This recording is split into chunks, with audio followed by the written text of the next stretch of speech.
নমস্কাৰ welcome to our channel Jiten official.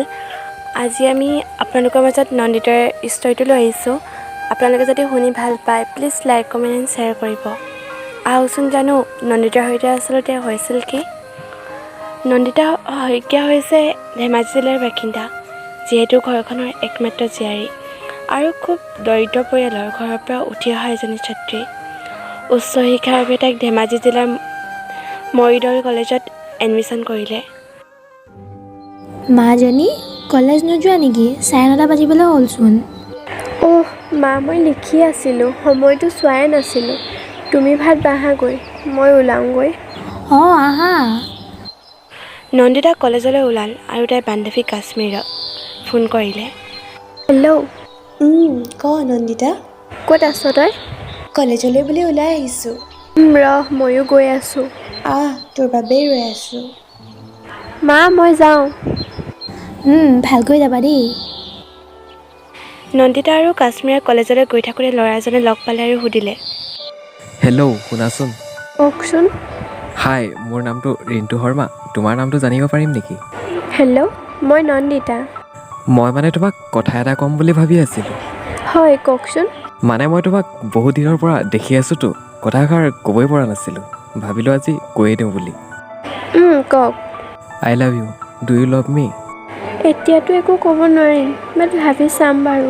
এতিয়া মোৰ ক্লাছ আছে, মই যাওঁ। নন্দিতা, মই তোমাৰ উত্তৰৰ বাবে ৱেইট কৰিম কিন্তু। লাহে লাহে বুকুত মৰম বাঢ়িছে যে তোমালৈ, অভিমানী অভিমানী হৈ। পাছদিনা ৰাতিপুৱা নন্দিতা আৰু তাইৰ লগৰ কাশ্মীৰে কলেজলৈ বুলি ওলাই ৰৈ আছিল। সেইটো সময়তে ৰিণ্টু আহিল আৰু নন্দিতাক সুধিলে, নন্দিতা, কালি কোৱা কথাটো কি ভাবিলা তুমি? অ'কে য়েছ, হ'ব দিয়া মই যাওঁ।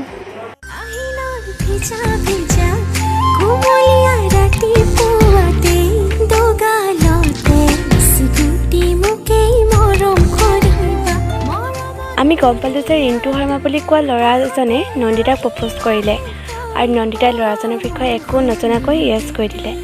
আগলৈ কি হয় জানিবলৈ শুনি থাকক। নন্দিতা, তই ল'ৰাজনৰ বিষয়ে নজনাকৈ য়েছ কৈ দিলি যে কিয়? চাবি দেই, আজিকালি কোন ল'ৰা কেনেকুৱা ধৰিবই নোৱাৰি। হ'ব দে, বৈ ক্লাছলৈ দেৰি হৈছে। এনেকৈ দিনবোৰ গৈ থাকিব ধৰিলে। নন্দিতা আৰু ৰিণ্টু লগ ধৰিব পালালে। মাজে সময়ে ৰিণ্টুৱে দিয়া মৰমতে গিফ্টবোৰ নন্দিতাই গ্ৰহণ কৰিব ল'লে। তেনেকৈ দিনবোৰ পাৰ হৈ গৈ আছিল। আৰু এদিন নন্দিতাই ৰিণ্টু শৰ্মাই যে আন এজনী ছোৱালীৰ লগত সম্পৰ্ক আছে সেয়া গম পালে আৰু তাই বহুত ভাঙি পৰিলে। উপায় নাপাই তাই ৰিণ্টুক লগ কৰিবলৈ মাতিলে আৰু ৰিণ্টু আহিল। এতিয়া হঠাৎ মাতিলা যে তুমি? কিবা প্ৰব্লেম হৈছে নেকি তোমাৰ? হৈছে, তোমাৰ লগত আৰু মই ৰিলেশ্যনত থাকিব নোৱাৰোঁ। কিন্তু কিয় নন্দিতা? তুমি ইমান চৰিত্ৰহীন বুলি জনা হ'লে মই কেতিয়াও তোমাৰ লগত ৰিলেশ্যনত নাহিলোঁ হয়। হাৰে নন্দিতা, কি কৈছা এইবোৰ তুমি? একো কথা মই শুনিব নিবিচাৰোঁ। তোমাৰ লগত আৰু মোৰ কোনো ৰিলেশ্যন নাই।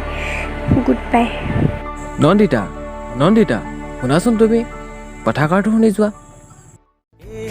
হ'ব উপায়তো নাই, সঁচা মৰম এনেকুৱাই, চকুত সপোন কাষতে তাই বাৰে বাৰে গলি যাখাই। যদিও এনেকৈ কৈ তাই গুচি গ'ল। কিছুদিনৰ পিছত নন্দিতা, কচোন তোৰ বয়ফ্ৰেণ্ডৰ খবৰ কেনেকুৱা চলিছে? মই বহুত ভুল কাম কৰিলোঁ, তাৰ নিচিনা এটাক ভাল পাই। মই তোক কৈছিলোঁ নহয়, এতিয়া গম পালি? হ'ব দে, বাদ দে এইবোৰ, ব'ল ঘৰলৈ যাওঁ। এক্সামো পালেহি, তই এতিয়া এইবোৰ কথা ভাবি নাথাকিবি। নন্দিতা আৰু কাশ্মীৰৰ ঘৰলৈ গৈ থাকোঁতে ৰিণ্টুৱে লগ পালে আৰু ক'লে, ৰ'বা নন্দিতা, তুমি এনেকুৱা কিয় কৰি আছা মোৰ লগত? তোমাৰ লগত মোৰ কোনো সম্পৰ্ক নাই বুলি কৈছোঁ নে নাই? মোক কিয় এনেকৈ আমনি কৰি আছা? আমাক যাবলৈ দিয়া প্লিজ। নন্দিতা, তুমি মোলৈ নাহিলেও তোমাক চুচৰাই হ'লেও আনিম মোলৈ। তুমি মোক চিনি পোৱা নাইতো। এনেকৈ ৰিণ্টুৱে নন্দিতাক সদায় আমনি কৰিব ল'লে আৰু ৰিণ্টুৱে নন্দিতাৰ মাকক সিহঁতৰ সম্পৰ্কৰ কথা ক'লে, কিন্তু দেউতাক মান্তি নহ'ল। এনেকৈ 5 মাহ পাৰ হ'ল। নন্দিতাহঁতৰ এক্সামো আহি পালে আৰু এদিন হঠাৎ, নন্দিতা, তোৰ এক্সাম কেনেকুৱা হ'ল? ভালেই হ'ল। ৰহ, দেউতাক ফোন এটা কৰোঁ, আমাক লৈ যাব।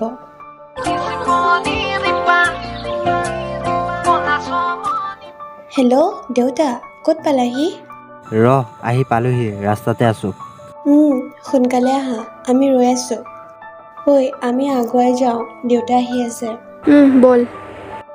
তেনেকৈ কিছুদূৰ যোৱাৰ পিছত দেখিলে ৰিণ্টুৱে হাতত দা এখন লৈ আহি আছিল আৰু আহি নন্দিতাক ক'লে, নন্দিতা, তোক মই কৈছিলোঁ নহয় মোৰ সেই বেয়া চৰিত্ৰটোক জোকাই নল'বি বুলি। তই নুশুনিলি আৰু তোৰ সেই বাপেৰে একেই ভুল কৰিল। তোক আজি মই